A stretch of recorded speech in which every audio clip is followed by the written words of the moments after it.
Hello दोस्त, आपको अपने YouTube channel Mukesh mathematics educational point में स्वागत है। आज आप सबों के लिए लेकर आए हैं क्लास 10th एनसीईआरटी मैथ के प्रश्नावली 1.3 के प्रश्न नंबर 1, जो बोर्ड मॉडल के लिए बहुत ही इम्पोर्टेंट है। हमेशा बोर्ड में पूछा जाता है ऐसे प्रश्न। तो चलिए देखते हैं कौन सा प्रश्न है।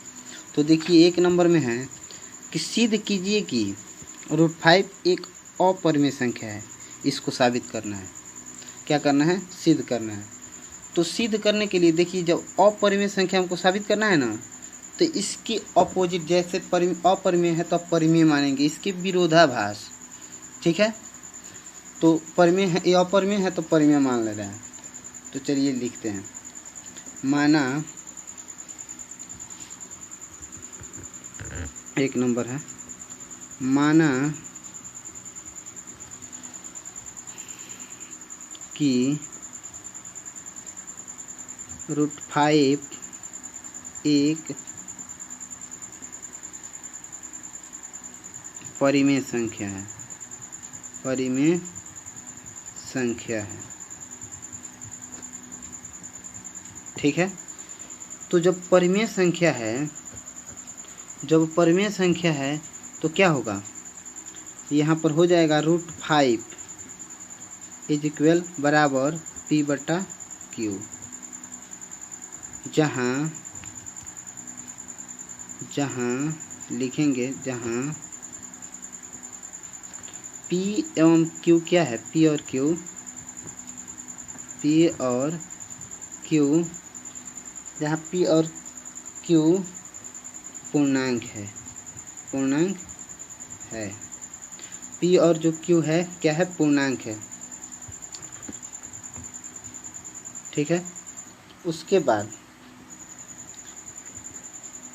लिख देंगे जहाँ Q इज नॉट इक्वल 0, मतलब Q के बराबर 0 नहीं। मतलब हर में जो होता है ना, Q के बराबर हर में 0 नहीं रहता है। अगर 0 हो जाएगा तो अपरिभाषित हो जाता है वह संख्या। ठीक है, तो Q के बराबर 0 नहीं होगा, यहाँ ध्यान दीजिएगा। फिर उसके बाद तथा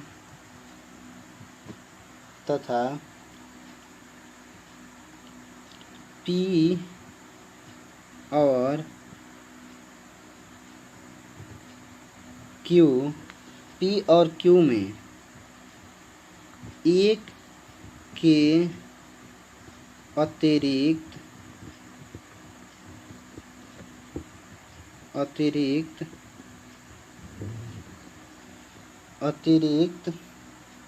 कोई उभयनिष्ठ गुणनखंड नहीं है।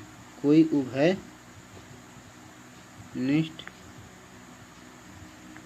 गुणनखंड नहीं है।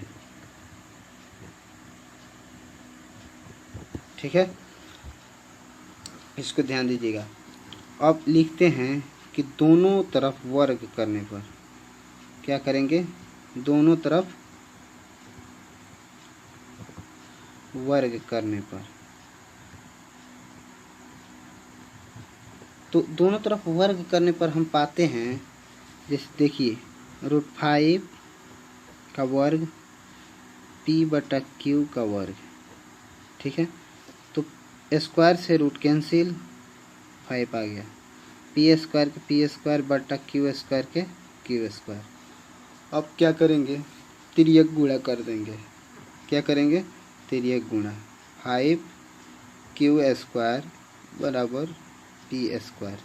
ठीक है, तो इससे हमको पता चल रहा है कि Q² है और यहाँ 5 है, तो 5 Q² को Q², यहाँ 5 है तो गुना में, तो बाटा में भेजेंगे इधर, तो विभाजित P² को करेगा, इसको मतलब काट देगा। तो जब 5 P² को विभाजित कर रहा है तो 5 क्या चीज़ को भी विभाजित करेगा? P को भी विभाजित करेगा। तो लिख दे रहे हैं, अतः 5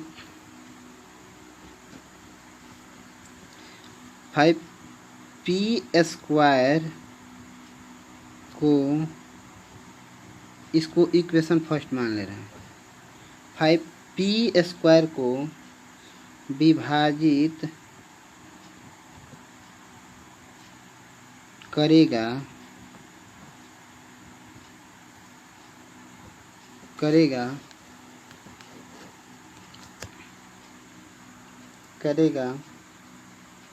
इसलिए प्रमेय 1 के अनुसार, प्रमेय 1 के अनुसार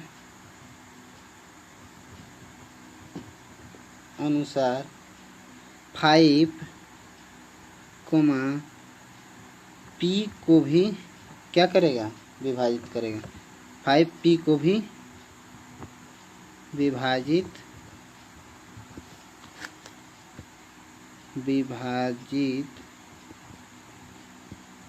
करेगा। ठीक है। उसके बाद अब चलिए देखते हैं क्या होगा। अब इसलिए माना कि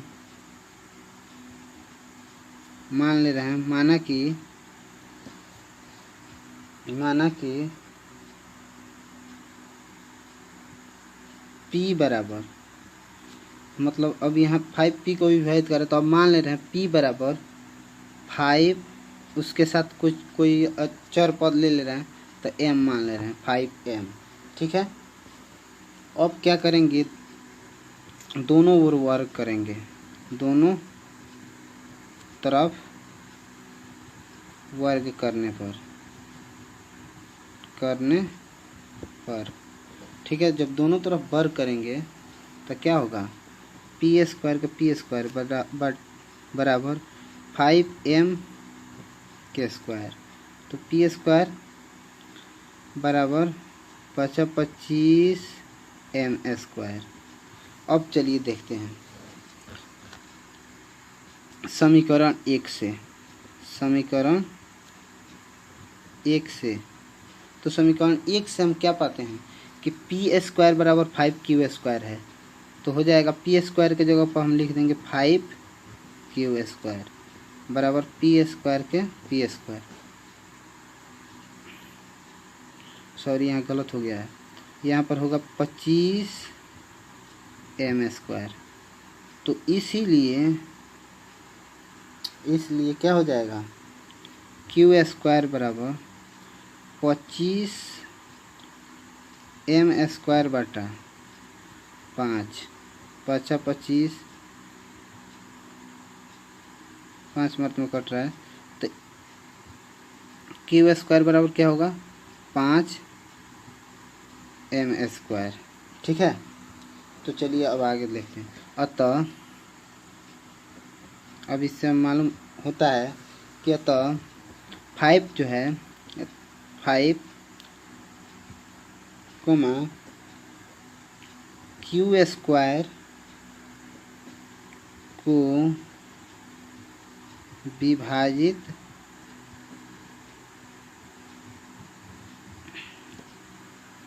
करेगा। यहाँ भी क्या चीज़ को कर रहा है, 5 जो है q स्क्वायर को विभाजित करेगा, क्योंकि इधर से आके काट देगा तो करेगा।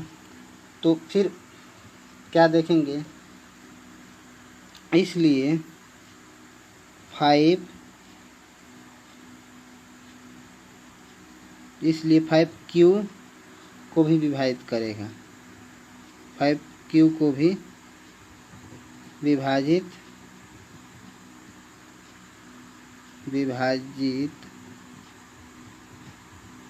करेगा। ठीक है। अब लिखेंगे इस प्रकार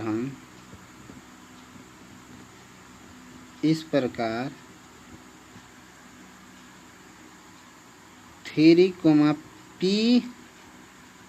और q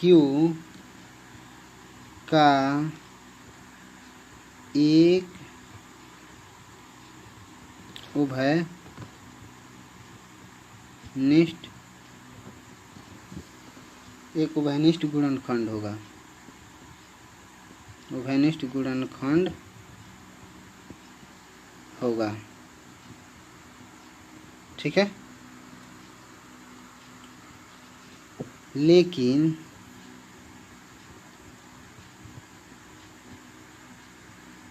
इस तथ्य का विरोधाभास, इस तथ्य का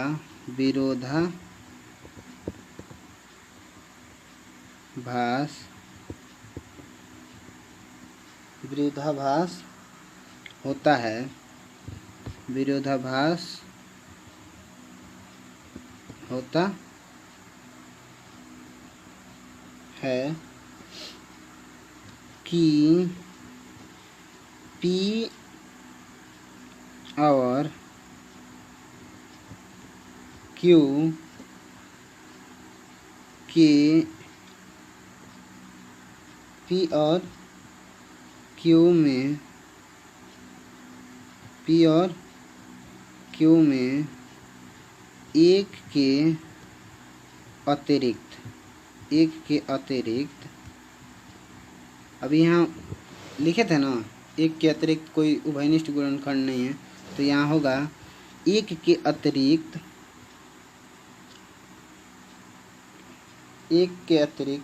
कोई उभयनिष्ठ गुणनखंड, एक के अतिरिक्त कोई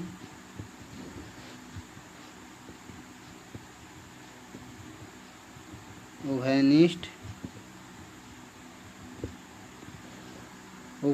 गुणनखंड नहीं है, ठीक है। यहाँ जो यहाँ पर 5 होगा, गलत लिख दिए हैं। चलिए, तो इस प्रकार 5, P और Q एक उभयनिष्ठ गुणनखंड होगा, लेकिन इस तथ्य का विरोधाभास होता है कि P और Q में एक के अतिरिक्त कोई उभयनिष्ठ गुणनखंड नहीं है। मतलब यह, इससे हमको यह समझ में आ रहा है कि एक के अतिरिक्त यहाँ 5 प्राप्त हो गया है। ठीक है, तो इसलिए हमारा मान्यता गलत हो रहा है, तो लिख देंगे अतः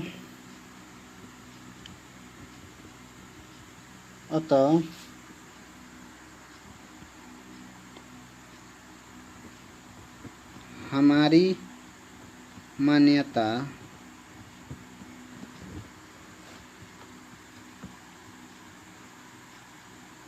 गलत हुई कि √5 एक परिमेय संख्या है, एक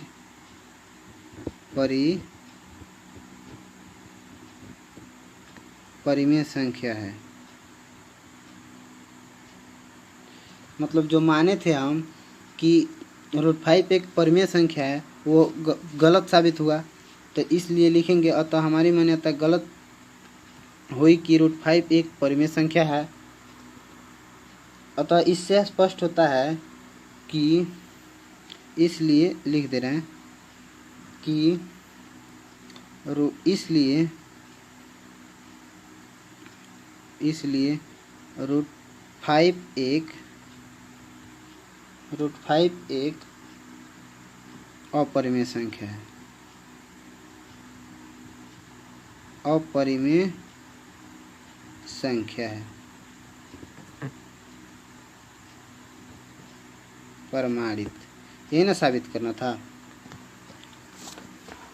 ठीक है, प्रमाणित। चलिए दोस्त, आज के लिए इतना ही, मिलते हैं अगले वीडियो में। अगर आप इस चैनल पर नए हो तो चैनल को लाइक, सब्सक्राइब एंड शेयर ज़रूर करें। Thank you.